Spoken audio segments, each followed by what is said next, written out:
이민년 새해가 밝았습니다. 이미 여러 번 말씀드렸습니다만 그 새 나이라든가 새해라든가 이런 게 뭐 그렇게 중요하겠습니까? 우리 그리스도교 경전의 성서에서도 그 해 아래 새 것이 없다 하는 표현이 오히려 더 적절할 수 있습니다. 분명 오늘 우리가 맞이한 해는 어제 떠나보낸 해와 조금도 다르지 않다는 것이죠. 근데 왜 우리가 그렇게 새해에 집착하는 것일까? 아마도 어제까지 살아온 것과는 좀 달리 살아보고 싶다 하는 그런 의지가 담겨 있는 것이 아닐까 싶습니다. 뭐 지난해 잘못 살았다 뭐 여기까지는 아닐지라도 이렇게 한번 살아봐야지 하는 그런 뜻이 담겨져 있는 것은 아닐까 싶습니다. 네, 오늘 이야기 시작하겠습니다. 어제와는 다른 내일을 꿈꾸면서 오늘을 채워보려고 합니다. 성공의 김근성 주교입니다.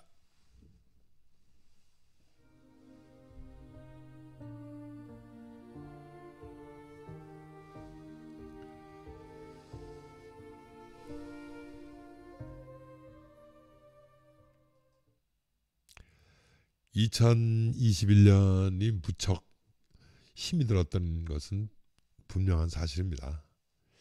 여러 가지 이유가 있겠지만 그놈의 코로나 바이러스 팬데믹 때문에 정말 보고픈 사람을 만나지 못하게 된 것, 그래서 아무래도 우울해지고 또 슬퍼지고 그렇죠. 어쨌든 저도 많이 불편했습니다. 만나고 싶은 사람을 만나지 못한다는 것. 그래서 그러다 보니까 지난 연말 연시에 제가 받은 문자, 카톡, 메신저에 담긴 글은 그 양이 엄청났습니다. 물론 저도 열심히 답글을 보내고 그간에 저에게 보내주신 관심과 사랑에 대해서 열심히 저도 답신을 드렸죠. 이민년이 이제 호랑이 해라고 해서 사진도 그림도 보내드렸고 또 이미지도, 그리고 몇 분에게는 걸맞는 음악도 그림도 함께 보내드렸습니다. 그러나 누구에게도 빠지지 않고 이 답글을 보낸 것은 해피 뉴 이어였습니다. 뭐 거창하게 헌법을 인용하지 않는다 하더라도 행복을 추구할 권리를 확인하고 싶었다. 그것보다는요, 사실 지금 우리가 여기서 이 땅에서 행복을 살지 못하면, 행복하게 살지 못하면 과연 우리가 훗날 천국에 가서 행복이 뭔지 알 것 같지가 않아서 오늘 우리가 사는 것을 좀 풍성하게 해보자, 오늘 우리가 천국을 한번 살아보자 하는 그런 뜻이었던 것 같습니다. 그래서 오늘은 제가 알프레드 시슬레라고 하는 사람이, 화가가 그린 눈 내리는 르브시엔이라고 하는 그림을 소개하려고 합니다. 아마 워낙 유명한 그림이어서 이 그림 많이 기억하실 겁니다.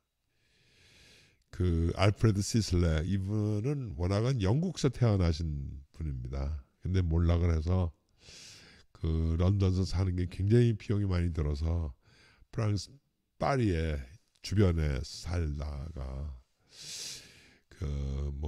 그림도 그렇게 많은 사람들한테 호응을 받던 그런 그림은 아니었습니다. 당시에 열심히 전시회도 하고 그랬지만 잘 팔리지는 않았던 것 같아요.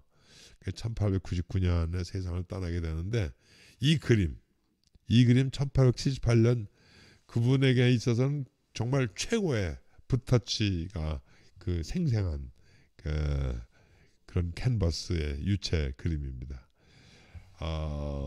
현재 파리의 오르쉐 미술관에 소장되어 있습니다.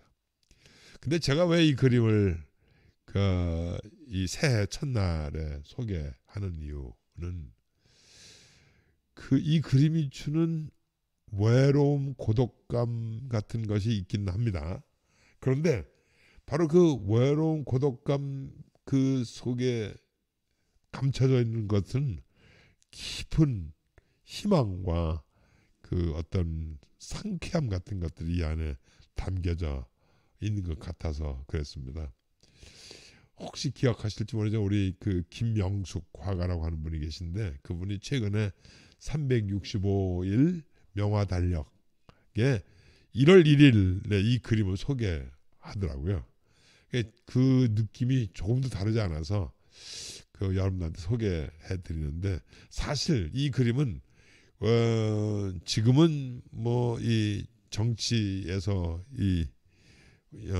얼굴을 내밀고 계셔서 그분이 가지고 있는 그런 어떤 미학적 관점이 조금 소원해지긴 했습니다만은 진중권 전 동양대 교수가 서양사를 쓴 적이 있습니다. 서양 미술사에 이 그림을 등장시키면서 그런 어떤 소위 하얀 눈 안에 갇혀져 있는 그런 여러 가지 풍요로움, 또 환함, 이런 것들을 말해 주고 있다고 하는 그런 표현을 제가 얼핏 본 것 같습니다. 이 그림을 그린 루브시엔이라고 하는 곳은요, 베르사유에 있는 조그만 마을, 그런 골목길인데, 한 사람이 있는 그런 걸음걸이에서도 그런 경쾌함 같은 것들을 느낄 수가 있어서, 어쩌면 우리가 가지고 있는 외로움이라든가 고독이라든가 이런 것은 내일의 행복을 위한 설레임과 못지을 수도 있겠다 하는 그런 생각이 들어서, 지난 2021년 잘 살아오셨다, 이제 2022년은 정말 굉장히 좋은 일이, 아주 큰 웃음이 여러분들을 기다리고 있을 것이다 하는 그런 믿음 때문에 제가 이 그림을 여러분한테 소개해드렸습니다. 눈이 많이 익으시다고요? 그 이유는 그럴 수밖에 없는 게, 흔히 인상주의의 그림을 그리셨던 분들, 뭐 잘 아시는 모네, 마네, 로트렉, 피사르, 르노아르드가, 이 모든 분들이 다 그 시대에 함께 그림을 그리셔서 어쩌면 그런 화풍이, 붓타치가 이런 것이 비슷할 수 있겠다는 그런 생각이 들어서 그러실 수도 있습니다. 어쨌든 한번 이 그림 한번 찾아보시죠.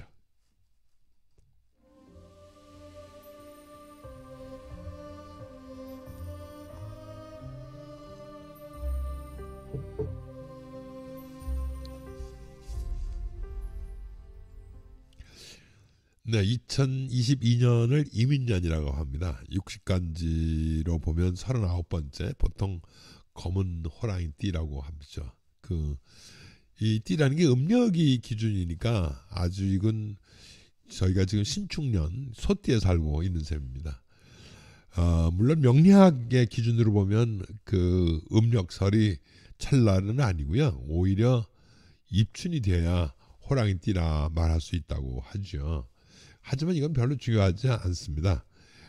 그래서 뭐 요즘 다 인사할 때마다 호랑이를 등장시키는데, 여기서는 뭐 호랑이 얘기를 많이 하려고 하지 않습니다. 뭐 또 검은 호랑이가 가지고 있는 의미도 뭐 별도로 여러분들이 다시 찾아보시면 쉽게 아실 수 있습니다. 제가 가지고 있는 관심은 어떻게 행복하게 살려면 우리가 무엇을 어떻게 보고 어떻게 사는 것이 도움이 될까 한 것을 여러분들과 함께 고민하려고 그런 거군요. 그래서 이제 호시우보라는 말을 여러분들한테 전달합니다. 이 호시우보라고 한자는 말 그대로 호랑이처럼 보자, 그리고 소처럼 걷자, 이런 얘기죠. 그 안에서는 소위 명철함과 우직함, 이런 것들이 그 안에 다 담겨져 있다고 합니다. 근데 이 사자성어가 어떻게 시작이 됐는지는 저는 잘 아무리 찾아봐도 저도 잘 모르겠더라고요. 그런데 그 꽤 오래전서부터 이 호시 우보는 사용했었던 것 같아요. 호시 우보, 우보 말리, 우보 천리 뭐 이렇게 사용한 걸 보면 그냥 어쨌든 그런 어떤 그 아주 그 이 명철하게 세상을 보면서 뚜벅뚜벅 그 걷게 되면 언젠가는 성공할 것이다 하는 그런 뜻이 안에 담겨져 있다고 생각을 합니다. 그러니까 어떻게 보면 이 말로 보면 사실 주인공이 소처럼 돼 있습니다. 그러니까 우보 말리 이런 게 보면, 근데 저는 오늘 사실 소보다는 호랑이 쪽에 어떻게 세상을 좀 명확하게 명철하게 이렇게 볼 수 있을까, 그런 통찰력이 필요한 것일까, 그런 뜻에서 여러분들한테 그 새로운 단어를 하나 소개하려고 합니다. 다른 게 아니고 경건이라고 하는 한자입니다. 경건. 뭐 경자는 잘 아는 것이니까 뭐 그렇다고 쳐도 이 건자를 보시면 이 건자가 호랑이 호자에다가 글문자가 합한 글이거든요. 그러니까 용맹함, 호랑이 같은 그런 용맹함과 지혜, 문을 만나면 이 소위 경건할 때 그 건자가 주로 이 좀 정중하고 삼가한다는 뜻, 그러면서도 굉장히 그 단아하고 단정함이 안에 담겨져 있습니다. 여러분들 아다시피 호랑이는요 그렇게 함부로 움직이지 않습니다. 묵직하죠. 그래서 이 호랑이하고 소가 같이 만날 수 있는 겁니다. 호시우보. 그런 통찰력을 가지고 뚜벅뚜벅 한 걸음 한 걸음 앞으로 가는 모습, 이 모습으로 우리가 2022년을 살아가야 하지 않을까 하는 그런 생각입니다. 경건한 마음을 가지고 세상을 산다는 것은 절대로 소탐대실하지 않는다는 것을 의미합니다.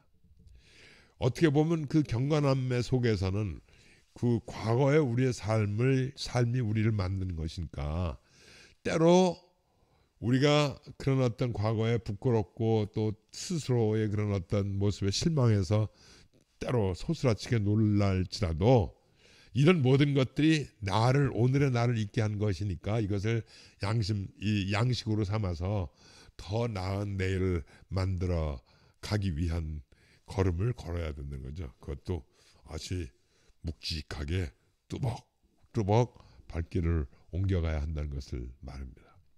그런데요, 뭐 저도 그렇습니다만 우리 모두가 다 호랑이로 살 수는 없습니다.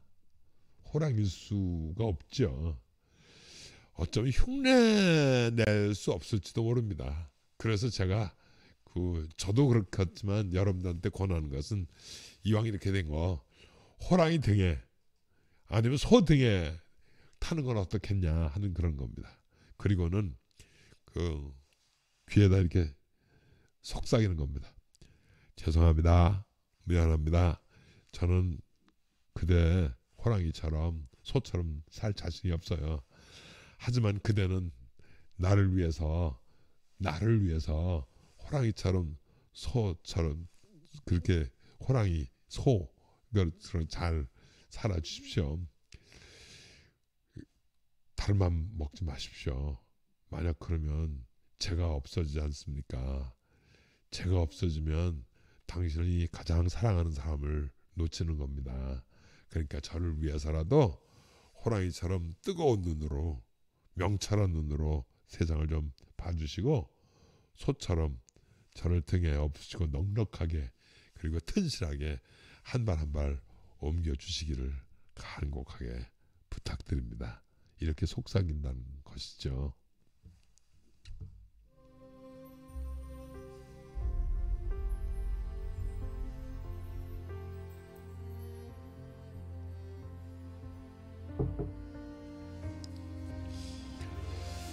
네, 그래서 저희가 호랑이처럼 소처럼 살 수는 없어도 호랑이처럼 살아온 사람, 소처럼 살아온 사람 등에 타자 하는 그런 말씀을 이 코너 세 번째 코너에서는 좀 구체적으로 말씀드리려고 합니다.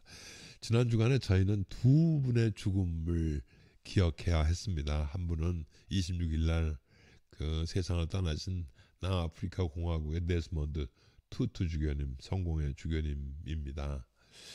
그리고 또 한 분은 돌아가신 지 지금 10년을 기억하고 있는 그 고 김근태 의원님입니다. 저는 이 두 분 등에 올라타서 그분 가신 길, 그분이 가지고 있는 통찰력, 또 그분이 가진 그런 우직한 발걸음, 이런 뜻에서 소위 호시우보를 몸소 사신 분들 등에 좀 올라타 보려고 이 두 분을 소개합니다.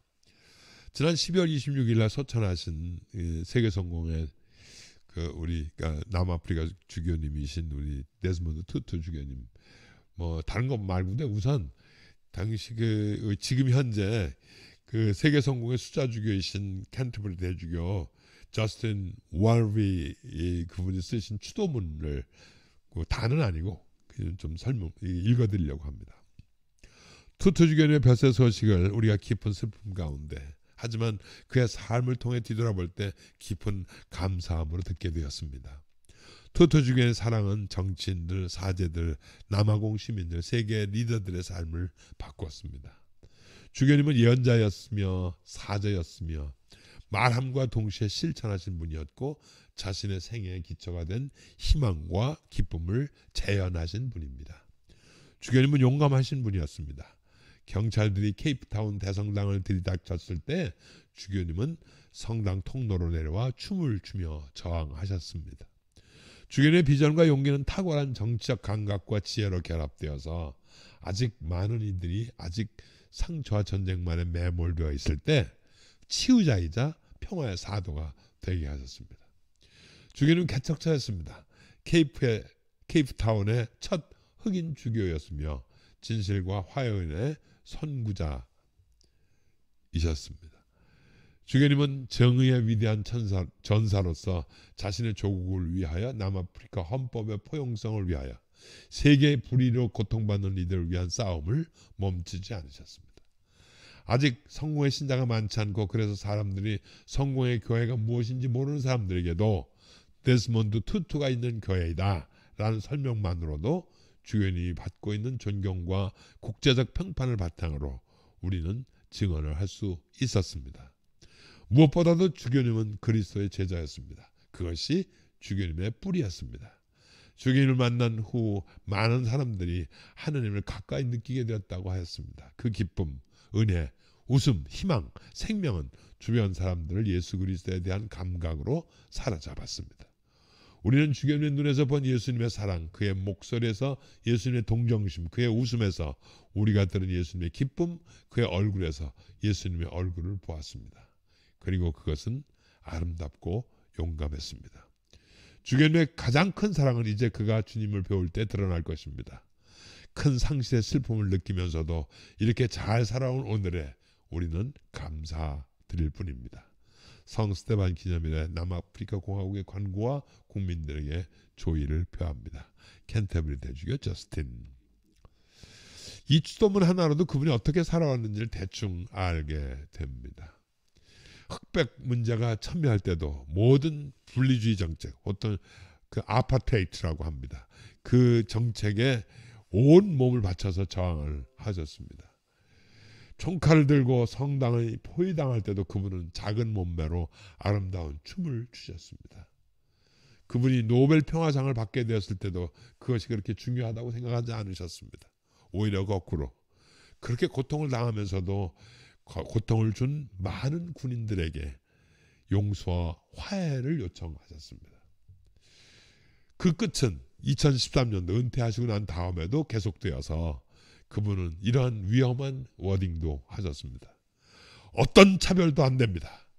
성소수자, 특히 동성애자에게 지속되는 폭력이 계속되는 천국이라면 저는 차라리 지옥을 택하겠습니다. 당시 보수 기독교 단체 엄청난 저항을 가져다 온 이 발언도 투투 주교님이 평생 지켜왔던 이 분리주의를 어떻게 대항해서 싸웠는지, 복음의 가치를 어떻게 소중하게 생각했는지를 잘 알고 계신 소위 사자후, 그런 우렁찬 울림이었습니다.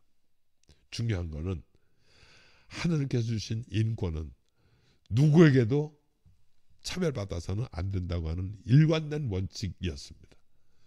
그분은 적대적인 관계에 있는 모든 분에게도 늘 미소와 웃음을 잃지 않으셨습니다. 그분은 호랑이로 사셨고 소걸음으로 거셨습니다. 해서 비록 이렇게 멀리 먼 곳에 떨어져 있는 저도 투투주교님을 그 등에라도 좀 타고 가고 싶다 하는 생각을 버리지 못하고 있습니다. 그리고 또 한 분, 추모 10년을 맞이한 고 김근태 의원입니다. 전 가깝게 모시지 못했습니다만 따뜻한 분이라고 기억하고 있습니다. 거친 고문과 옥고를 이겨내시면서도 자기를 그렇게 만든 사람들하고 포옹을 하시더라고요. 그러면서 웃으시더라고요. 누구에게도 당신이 얼마나 아팠는지 하는 것을 말씀을 하신 적이 없습니다. 그냥 얼마나 아프셨습니까? 그러면 씩 웃으십니다. 그런데 그분은 근처의 모든 사람들이 가지고 있는 아픔과 고통에는 정말 민감하게 반응을 하셨습니다. 참 따뜻한 분이었습니다. 그분 아마 7주년 때인가, 추도 7주년 때인가 어떤 행사에서 그 어떤 분이 노래를 하시는데 노래 가사 중에 따뜻하다고 하는 것은 조금 부족함에 만족한다는 것이다. 따뜻함은 함께 먹기 위해 기다린다는 뜻이다 하는 그런 대사가 있어서 바로 이거다. 우리 김근태 의원님은 이렇게 따뜻한 분이셨다 하는 생각을 지금도 잊지 않고 있습니다. 결국 고문 후유증으로 인해서 동지들과 너무 빨리 이별하게 되었지만 그래도 지금 이 땅에는 그분을 유지로 해서 그분의 뜻을 가지고 정치하시는 분들이 많아서 그나마 조금 위로가 됩니다. 저는 지금 정치를 말씀드리려고 하는 것은 아니고요. 그분의 따스함을 말씀드린 겁니다. 제가 먼저 말씀드린 투투주교의 가슴, 그분이 정말 환한 웃음으로 많은 사람들을 끌어안은 것처럼 또 그분의 영향으로 지금 남아프리카의 그 현재 관구장으로 계신 타보 주교님 같은 많은 영향력을 미친 사람들처럼 또 김근태 의원님도 그 따스함과 그 미소로도 오늘 이 땅에서 험하게 아프게 살아가고 있는 사람들에게 큰 위로가 되고 있다는 것을 증언하고 싶어서 이 두 분을 여러분들에게 소개하는 겁니다. 다시 한번 말씀드립니다만 우리가 호랑이처럼 살아간다는 것은 무척 어려울 수 있습니다. 그러나 호랑이 등에 올라타는 것이 뭐 그분이 거절하신다면 모를까, 그분이 거절하실 리가 없지만 그리 어려울 것 같지 않아서 우리도 그분과 함께 동행한다는 마음으로 이 이민년 새해를 다짐하려고 합니다. 이 세월을 어떻게 살아갈까 너무 고민하지 마십시오. 여러분들이 이미 제가 보기에는 호랑이 등에 계신 것 같았습니다. 잘 살고 계시고요. 잘 살 거라고 믿습니다. 저는 우리 좋은 친구 여러분 모두에게 다시 한번 그런 호시 우보의 그 걸음, 호시 우보의 눈동자 이런 것들을 여러분들 눈에서 바라보면서 축복을 드립니다. 네, 오늘 여기까지입니다. 마하트마 간디 어르신의 마지막 표호를 여러분들에게 다시 들려드리면서 오늘 이야기를 마치도록 하겠습니다. 오 인간이여, 그대가 약하든 강하든 쉬지 마라. 혼자만의 고통을 멈추지 마라. 계속하라. 쉬지 말고. 세상은 어두워질 것이고 그대는 불을 밝혀야 하느니 그대는 어둠을 몰아내야 하리라. 오 인간이여, 생이 그대를 저버려도 멈추지 마라. 네, 2022년 이제 우리의 목만 남았습니다. 여러분들과 함께 호시 후보의 모습을 하루하루 잘 살아갈 것입니다. 코로나 팬데믹에도 불구하고 신나게 보람차게 사시는 여러분 모두를 응원합니다. 오늘도 역시 기술의 김대하, 진행의 김근상이었습니다. 고맙습니다.